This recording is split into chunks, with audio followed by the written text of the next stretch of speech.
नमस्कार दोस्तों। नरेंद्र मोदी और अमित शाह, उनकी पूरी टीम राहुल गांधी को इटली भेज रही थी। नरेंद्र मोदी इन दिनों कहां है, कुछ पता है क्या? आरएसएस की टीम नरेंद्र मोदी को कहां भेज रही है, आपको पता है क्या? और हिंदुत्व की प्रयोगशाला चलाने वाले नरेंद्र मोदी और भाजपाई, उनके लोग कहां हैं, कहां बिजी हैं, कुछ पता है क्या? क्या पता है आपको कि भारतीय जनता पार्टी में इन्वेस्टमेंट का खेल चल रहा है? पता है आपको? क्या पता है अदानी इस देश के सीमेंट किंग बनने वाले हैं? पता है क्या? नहीं पता है तो जान लीजिए। आपको याद होगा कि नरेंद्र मोदी इंडिया टीवी पर एक शो में जाते हैं, एक बड़ा मजमा लगता है, एक शो होता है, तमाम लोग इकट्ठे किए जाते हैं, तालियां बजती हैं और वैसे में रजत शर्मा एक निमंत्रण कार्ड पढ़ते हैं और उसमें कभी इतने को सगाई, इतने को मंगनी, इतने को ये, इतने को शादी, इतने को ईवीएम का रोना और इतने को पप्पू की विदाई, इटली विदाई, ये भेज रहे थे। राहुल गांधी तो कहते हैं, आप मुझे पप्पू कहो, आप मुझे कुछ भी कहो, इस देश का अच्छा करो, इस देश के लोगों का अच्छा करो, इस देश के लोगों को उनके हक दो, यह करो तो हमें मंजूर है। हमें यह मंजूर नहीं कि आप हमें सम्मान देते रहो और इस देश का बुरा करो। जी हां, यही बात है। बहरहाल चुनाव हो गया। भारतीय जनता पार्टी जो 400 पार का नारा दे रही थी, नरेंद्र मोदी ने नारा दिया था, अमित शाह ने नारा दिया था, संसद के भीतर दिया था, वो नरेंद्र मोदी 240 पे सिमट बैठे। और जब वहां सिमट बैठे और मोदी सरकार से एनडीए सरकार हो गई, तब मोदी कहां गए? मोदी इटली भाग गए। मोदी इटली भाग गए। वो वहां मिलोनी के गले पड़ रहे हैं और वहां पर अपना राग अलाप रहे। जी हां, वो इटली गए, राहुल गांधी नहीं गए। तो सबसे बड़ी बात है कि वो तो इटली चले गए, लेकिन डर रहे हैं यहां पर क्या खेल हो रहा है। उनको परमानेंट इटली भेज देने का खेल चल रहा है और उस खेल का क्या हिस्सा है, क्या क्या चीजें हैं, यह समझ लीजिए।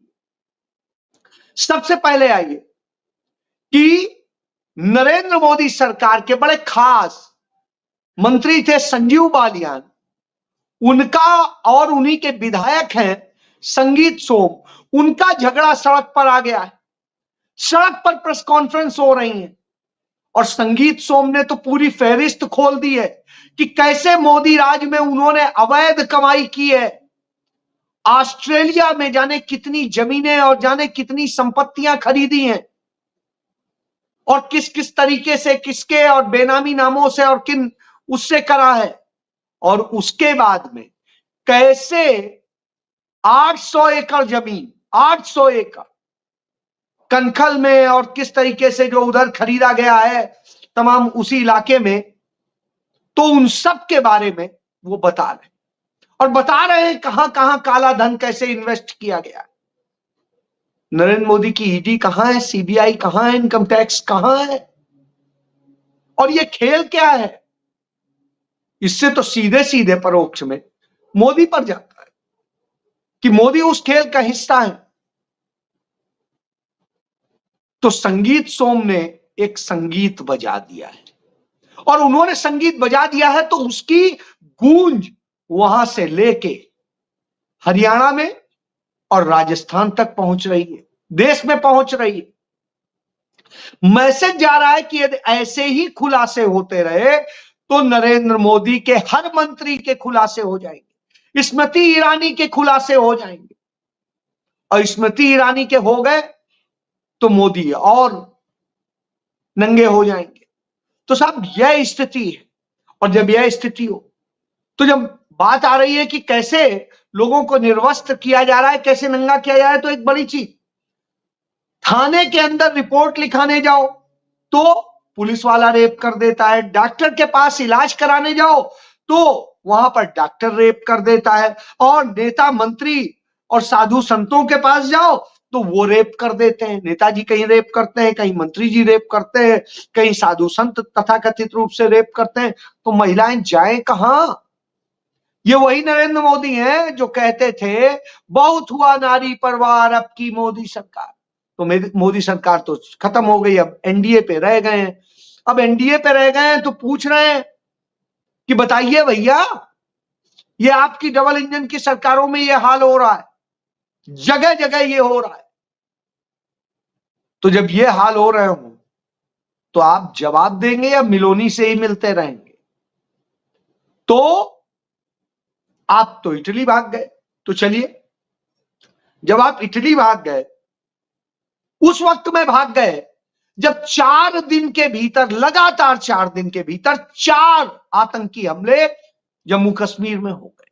4, 1 2 3 4, यह हालत है। दर्जन भर लोग मर चुके हैं, 5 दर्जन से अधिक लोग घायल हैं। हालत यह है, पुलिस के लोग हों, आर्मी के लोग हों, सब हो, जवान हमारे शहीद हुए हैं, और प्रधानमंत्री के मुंह से एक शब्द नहीं, उनके गृह मंत्री लापता हैं। सबका सभी इटली गए हैं क्या? और यह हालत है। तो निश्चित रूप से पूछ रहे हैं आप कि आपने क्या देश बना दिया है? तो इसको लेकर के उद्धव ठाकरे ने पूछ दिया।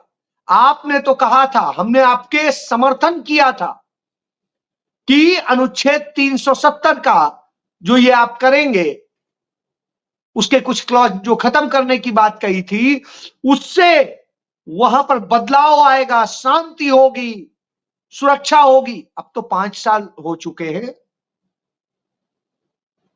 क्यों नहीं हुआ है? क्या ये हो रहा है? लगातार हो रहा है। साहब कोई जवाब तो नहीं है, जवाब नहीं है, क्योंकि सैनिकों को अग्निवीर बना दिया है, और अर्धसैनिक बल हैं वो विश्वास खो चुके हैं।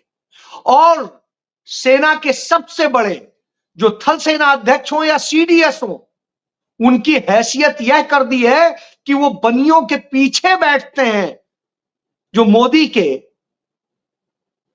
चमचे बनिए हैं, उनके पीछे वो बैठते हैं। यह हैसियत कर दी है, न कोई प्रोटोकॉल, न कोई सम्मान। तो न जवान का सम्मान है, न किसान का सम्मान। तो यह स्थिति है, और सिर्फ ब्लैक मार्केट ये सारा राज चला रहे हैं। अडानी अंबानी आगे बैठ रहे हैं।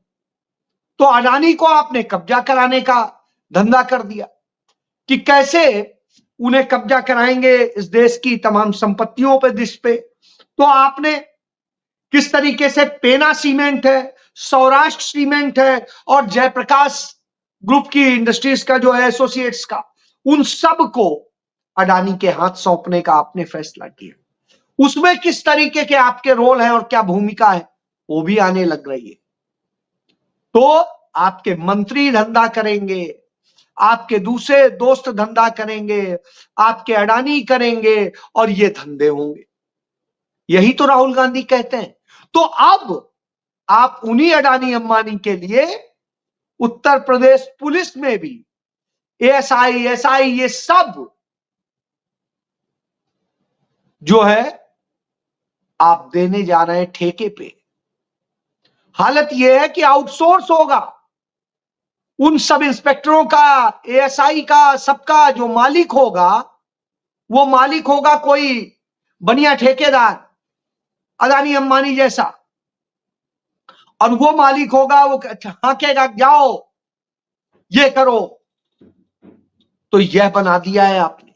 इसके लिए उत्तर प्रदेश पुलिस पूरा प्रपोजल तैयार करके इस पे काम कर रही है और इसकी चिट्ठी वहां के एस्टेब्लिशमेंट डिपार्टमेंट ने जारी करके लोगों से इस पे सजेशंस मांगे हैं कि कैसे कैसे और क्या क्या किया जा सकता है, इसके अलावा क्या किया जा सकता है। यानी सब ठेके पे दे देंगे, देश ही ठेके पे दे देंगे। और दे ही दिया है आपने, सड़कें ठेके पे, एयरपोर्ट ठेके पे, बंदरगाह ठेके पे, सड़कें ठेके पे, अस्पताल ठेके पे, व्यवस्थाएं ठेके पे, दफ्तरों में सारा क्लर्कल स्टाफ ठेके पे, दूसरे जो इंजीनियरिंग के काम है वो सब ठेके पे। तो साहब सब कुछ ठेके पे, तो आप क्या करेंगे? आप सिर्फ मलाई खाएंगे, इटली जाएंगे? तो जब आप यह करते हैं तो निश्चित रूप से सवाल आता है। वहां ठेके पे आपने दे दिया परीक्षाएं, एनटीटी ने नीट का एग्जाम कराया और नीट के एग्जाम में जो खेल हुआ वो किसी छिपा नहीं है, सुप्रीम कोर्ट तक पहुंच गया। सुप्रीम कोर्ट ने आज 1500 कुछ बच्चों को यह कहा कि ठीक है, जिन्हें ग्रेस मार्क दिए गए उनको तो हटा करके ऐसे ऐसे कर लिया, लेकिन उनका क्या होगा जो एक कमरे में बैठ करके जिनको 720 में से 720 नंबर दिला दिए गए? वो 67 बच्चे, 67 बच्चे जो 720 में से 720 पा जाते हैं, कैसे पा जाते हैं? खेल क्या है? वो बच्चे जिनकी ओएमआर सीट फाड़ दी जाती है, वो क्या खेल है? तो इस तरह के खेल सामने आ गए हैं। आपने चुनाव तो जीत लिया किसी तरीके से, उसकी जो धांधली है वो भी सामने आ रही है, रोज बरोज सामने आ रही है कि किस तरीके से ईवीएम में वोट कितने निकले, गिने कितने गए, पड़े कितने, आए कितने। और ये खेल देश भर में हुआ है, और जो ये खेल हुआ है इससे इस देश की 100 सीटें प्रभावित हुई है। 1 2 नहीं, 100। आकलन 100% सही था कि मोदी सरकार 150 नहीं आती है, बिल्कुल वही है। उत्तर प्रदेश में ही ऐसी तमाम सीटें। तो आप इससे समझिए कि किस तरह से खेल हुआ है और क्यों हुआ है, इसको समझने वाला है।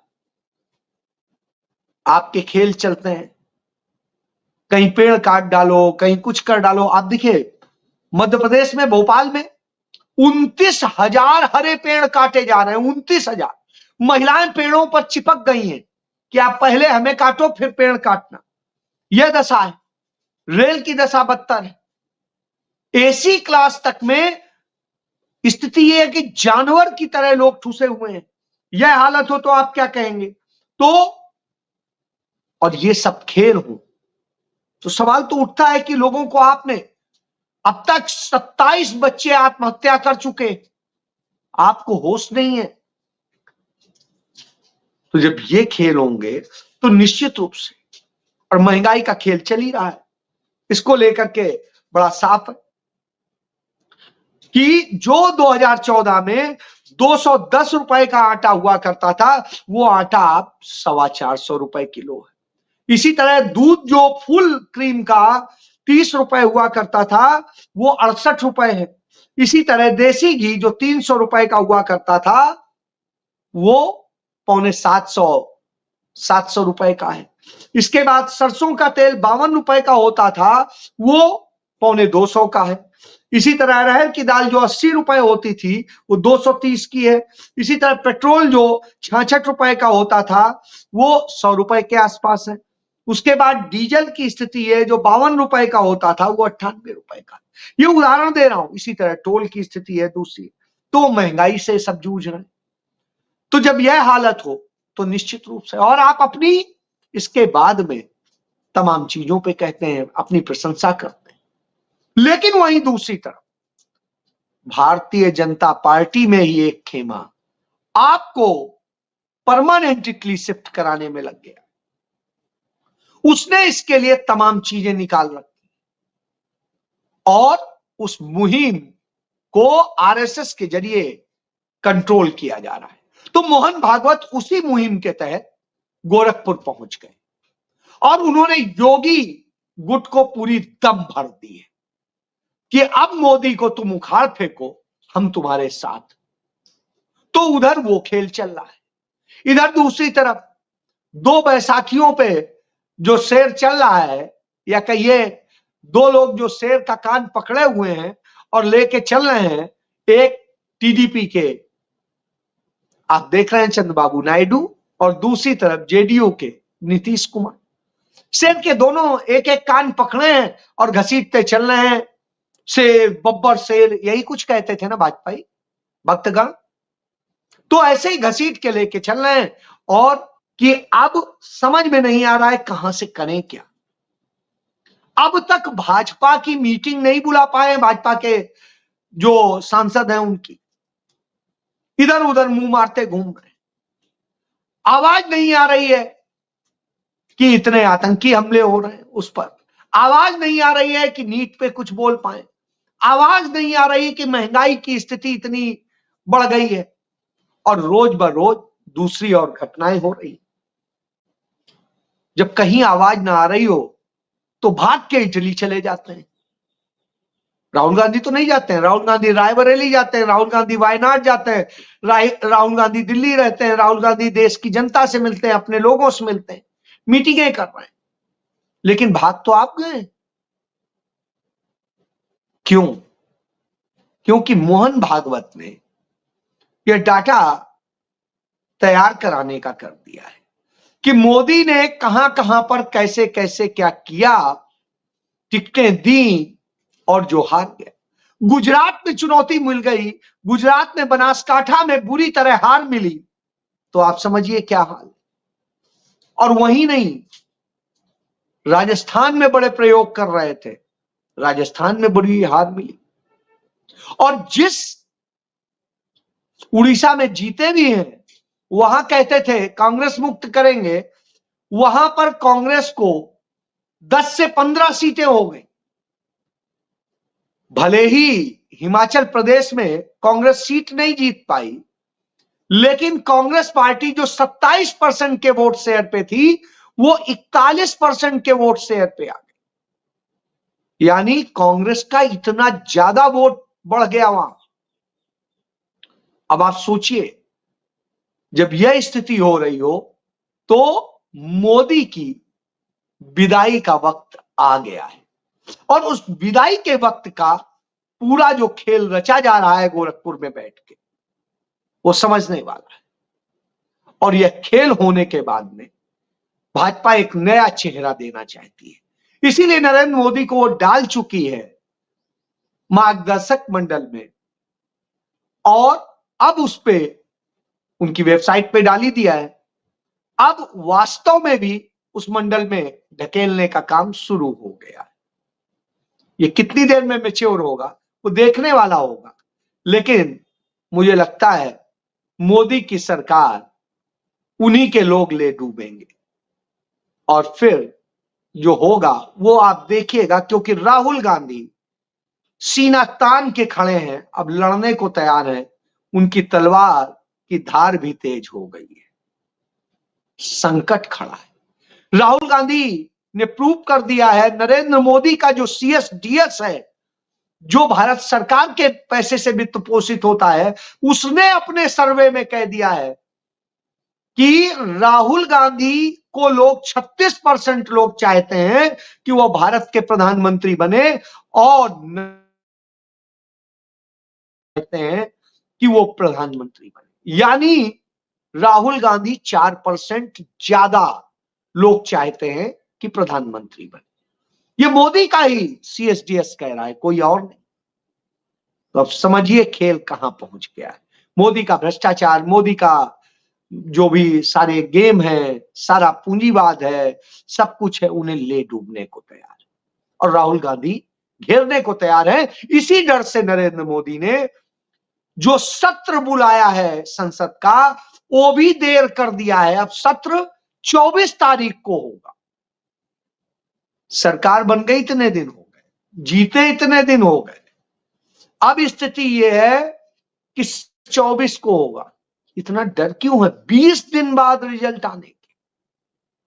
यह बता रहा है कि मोदी कितना घबराए हुए हैं कि उस सत्र में कहीं खेला ना हो जाए और मोदी पलट ना जाए और इटली भाग जाए। जय